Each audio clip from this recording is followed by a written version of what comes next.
There is the last track event of the evening. A couple of field events still going on. Poland, Jamaica, Germany, Great Britain in 4, South Africa in 5, France in 6, Republic of China in 7, and the USA in lane 8. Well, the USA, their lead-off man will be Jeff Demps. He'll hand over to Kendal Williams. Obi Igbokwe, and then Cameron Burrell, son of Leroy Burrell, will be their anchor man. Leroy Burrell, who back in 1995 set a world record for 100 in Lausanne. China go in lane 7. Zhu Haiyang, Liang Jincheng, Bi, and Zhu on the 3rd and 4th legs for them. There's the French squad. They always carry the baton well, the French. Usually punch above their weight. Zizi, René, Doutambi, and Fall making up their quartet. No Vincent Lemaitre, who injured his hamstring in the Paris Diamond League a couple of weeks back. South Africa will be led off by Antonio Elkanah, running the individual 400. Simon Magakwe, Engel, and Adams, their quartet. Great Britain led off by Reuben Arthur.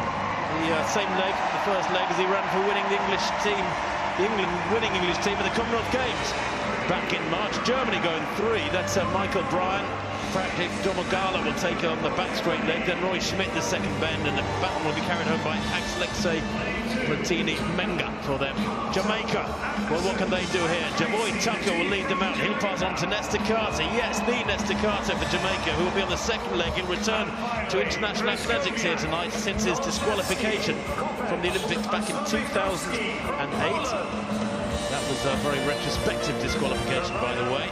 Jamaicans in 2 and Poland in 1 there. The lead-off man, Veskowiak from Olszewski, and then on to Kopek. Slovikowski will carry the baton home for them. Well, there is Reuben Arthur. The best time by British quartet this year was that winning time by England at the Commonwealth Games, 38.13. British record, 37.47. That might be a very tall order. Of course, the world record held by Jamaica, including a certain Usain Bolt in this stadium back on the 11th of August 2012, 36.84. I don't think we're going to see that. Poland in 1, Jamaica in 2, then Germany 3, Great Britain going 4, South Africa 5, France in 6, China 7, USA on the outside in lane 8. Well, the baton changes can make all the difference. You can win just by maintaining that speed of the baton, even if your athletes aren't the greatest quartet. Safe changeovers there by everybody, it looks like, although Jamaica had a bit of a mare, and their second leg athletes, Carter, going way out into lane 2 as he picked up the baton. Very safe, not a great changeover from the USA there, possibly going best of all among South Africa in 5 rather, and Germany looking fabulous in 3. Germany with good changeovers. Will their last leg man, Menga here, carry it home well, or will it be chased down? They're coming at him, and here comes the American Burrell on the outside. USA are going to take it by a metre from Jamaica, I think, just out tipping the South Africans. It was a tall order for Ricardo Adams of South Africa to hang on to that lead. It was a healthy lead, maybe a couple of metres when he took over on that anchor leg, but surely it was too much to ask to expect him to hold on from the USA, and the Americans there winning pretty comfortably eventually, 38.42. Well, it's not this year, that would be by the Japanese, 37.8, but it nonetheless brought them home about a metre clear of Jamaica. Changeovers very safe, almost too safe, I think, Catherine. Certainly that second changeover by the USA, but it's a lot better than dropping it, which we see so often. Well, we've seen all the big teams in the world at some point have absolute relay disasters. Oh, the German here, as you say, Tim, he knew they were going to be coming, but look at that, the finish in the end from the American. The Jamaican was finishing like an absolute train as well on the inside, but that's 4 successive track wins by the USA. Here's some changeovers here. Oh, it's the incoming runner's responsibility to hand the baton over. You have to put your hand, of course, in a high, good, clear position, but it's the incoming runner's responsibility. So Jamaica had a bit of a fumble, but the USA, fair play to them. Look at that, looks across, 8 points. And the outgoing runner, of course, shouldn't have to look back. He should just feel that slap of the baton into the palm of his hand, shouldn't he? Great Britain, by the way, 8th and last in that one. Not what they wanted, goodness me.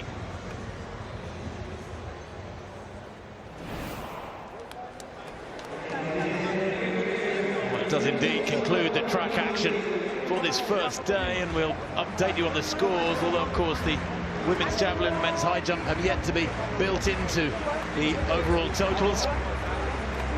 So much can change on day 2, of course. Plenty of room for error. 8 points for the United States of America, 38.42 seconds. Always exciting.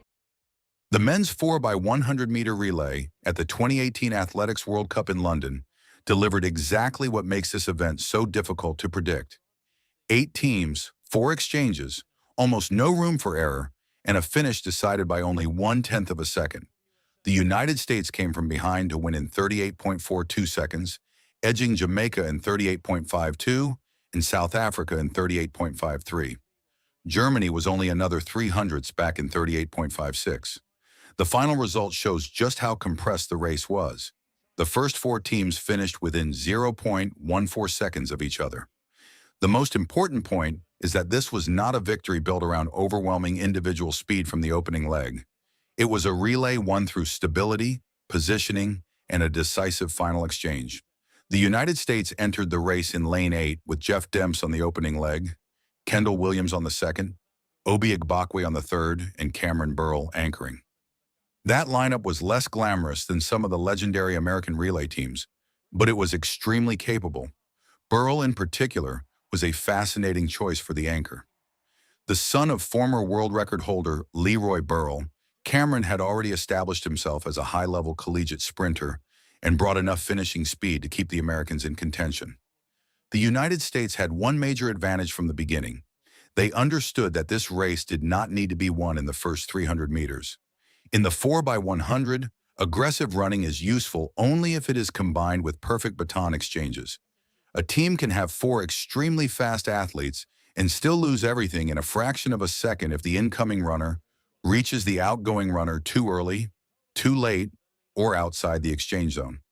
That is why the American approach was particularly important. They did not try to force spectacular exchanges. They prioritized getting the baton safely into the next runner's hand. That strategy became especially significant during the second exchange. The American transition was not the most aggressive exchange of the race, but it was clean. At elite level, that distinction matters. A slightly conservative exchange might cost a few hundredths, but a failed exchange can cost an entire race. The United States kept the baton moving, maintained their lane position, and gave the final runner a realistic opportunity to attack. Jamaica, meanwhile, had an enormous reputation in this event. Their lineup featured Javoy Tucker, Nesta Carter, Kenroy Anderson, and Taekwondo Tracy. The Jamaican team was not the 2012 Olympic quartet that had produced the astonishing world record, but the country's relay tradition meant they were still one of the teams everyone expected to challenge for victory. Jamaica's world record of 36.84 seconds, set at the London Olympics on August 11, 2012, remained a completely different level of performance. That comparison is important because the race should not be judged against the world record. The 38.42 winning time was not remotely threatening 36.84. Instead, the significance of the performance came from the competition itself. The Americans were not chasing a historic time. They were trying to beat 7 national teams in a championship-style relay, and they succeeded. South Africa produced one of the most interesting challenges. Antonio Alcana, Simon Magakwe, Roscoe Engel, and Luxolo Adams combined for 38.53, just 0.01 behind Jamaica and 0.11 behind the United States. Their race demonstrated how quickly a relay can change in the final straight. South Africa had enough speed to put itself into medal contention and, for a period, looked capable of controlling the race. But maintaining an advantage over the final 100 meters against an American anchor was always going to be difficult. Germany was arguably the technically most impressive team through the middle stages. Michael Bryan, Patrick Domagala, Roy Schmidt, and Alexo Platini-Menga produced a season's best of 38.56. Their baton work allowed them to remain extremely competitive despite not having the same reputation for pure sprint depth as the United States or Jamaica. Germany's result is a perfect example of why relay running is more complicated than simply adding 4 individual 100-meter times together.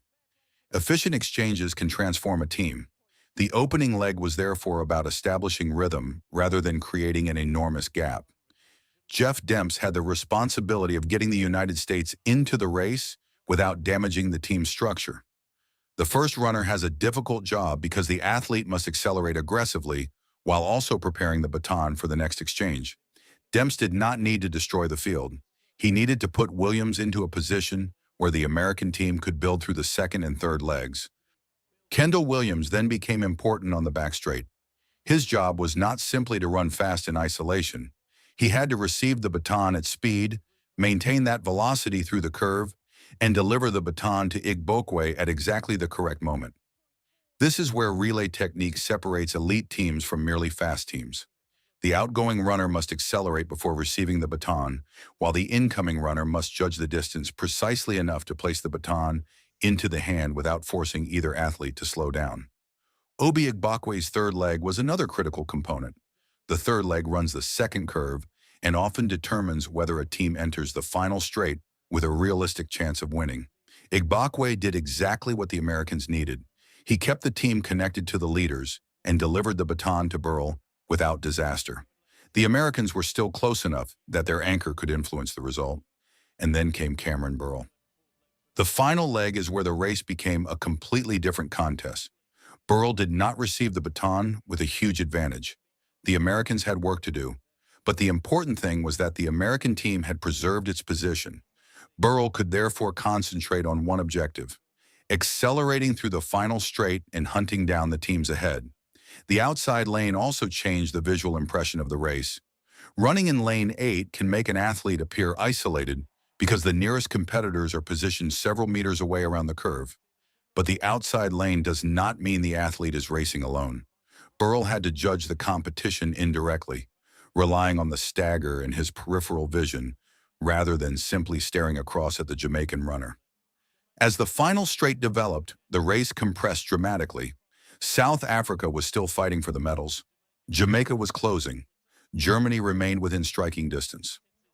But Burrell's finishing speed gave the United States the decisive advantage. The final result was United States 38.42, Jamaica 38.52, South Africa 38.53, and Germany 38.56. The American victory margin over Jamaica was exactly 0.10 seconds. Jamaica's advantage over South Africa was only 0.01, while South Africa beat Germany by 0.03. This was essentially a four-team sprint to the line. One of the most revealing statistics is that the United States did not actually produce the fastest time of the year in the world. Japan had already run 37.85 earlier in 2018, while the United States itself had recorded 38.08 in Knoxville. Great Britain had also run 38.13 at the Commonwealth Games. The World Cup race was therefore not about producing a season-leading performance. It was about executing under pressure. That distinction makes the American victory more interesting, not less. Relay races are championship events. The clock matters, but the ranking matters more. A team can run 37.80 in a less competitive environment and then fail to make the final at a major championship because of one bad exchange. The United States avoided that problem in London. The race also demonstrated the value of a reliable anchor. Burrell did not need to create the entire victory himself. The first three runners had already done the most important job. They kept the baton moving and kept the United States close enough to attack. Burrell then converted that position into gold. Jamaica's second-place finish was also a reminder that their relay strength extended beyond the famous names of the previous generation.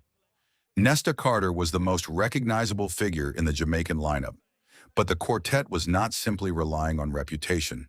They remained competitive throughout the race and finished only 0.10 behind the Americans. The Jamaican anchor, Taekwondo Tracy, closed strongly and ensured that the United States could not relax before the finish.